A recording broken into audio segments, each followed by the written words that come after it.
ನಮ್ಮ ರಾಜ್ಯದಲ್ಲಿ 3 ಜಿಲ್ಲೆಗೆ ಕ್ಯಾಟಗರಿ 2 ಸೆನ್ಸಿಟಿವ್ ಅಂತ ಡಿಕ್ಲೇರ್ ಮಾಡಿ ಆಗಿದೆ. ಅದರಲ್ಲಿ ಒಂದು ಬೆಂಗಳೂರು ನಗರ, ಇನ್ನೊಂದು ರಾಯಚೂರು ಜಿಲ್ಲೆ, ಯಾಕಂದ್ರೆ ಅಲ್ಲಿ ರಾಯಚೂರು ಥರ್ಮಲ್ ಪವರ್ ಸ್ಟೇಷನ್ ಇದೆ. ಮೂರನೇಯಾಗಿ ಕಾರವಾರ ಜಿಲ್ಲೆ, ಅಲ್ಲಿ ಕೈಗಾ ನ್ಯೂಕ್ಲಿಯರ್ ಪವರ್ ಸ್ಟೇಷನ್ ಇದೆ. ಸೊ ನಮ್ಮ ಇಡೀ ರಾಜ್ಯದಲ್ಲಿ 5,000 ಹೆಚ್ಚು ಕಡಿಮೆ civil defence trained personnel Bengaluru ನಗರದಲ್ಲೇ ಇದ್ದಾರೆ. ಅದು ಬಿಟ್ಟು ಬೇರೆ 8 ಜಿಲ್ಲೆಯಲ್ಲಿ 1,000 ಜನ ಟ್ರೈನ್ಡ್ ಸಿವಿಲ್ ಡಿಫೆನ್ಸ್ ಪರ್ಸನಲ್ ಅವರು ಇದ್ದಾರೆ.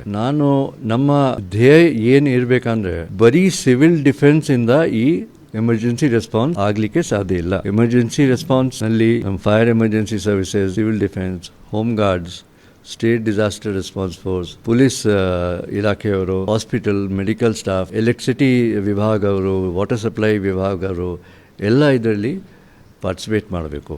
ಇವತ್ತು ನಾವು ಮಿನಿಸ್ಟ್ರಿ ಆಫ್ ಹೋಮ್ ಜೊತೆಗೆ ಎಲ್ಲ ರಾಜ್ಯಗಳದ್ದು ಸಭೆ ಆಯಿತು. ಒಂದು ಪ್ರೊಫಾರ್ಮಾ ಅವರು ಸಾಯಂಕಾಲ ಒಳಗಡೆ ಕಳಿಸ್ತಾರೆ. ಮತ್ತು ನಾವು 4 ಗಂಟೆಗೆ ನಾಳೆ ನಮ್ಮ ಡ್ರಿಲ್ ಶುರು ಮಾಡ್ತೀವಿ. 1 ವಾರ ನಡೆಯುತ್ತೆ ಇದು ಡ್ರಿಲ್.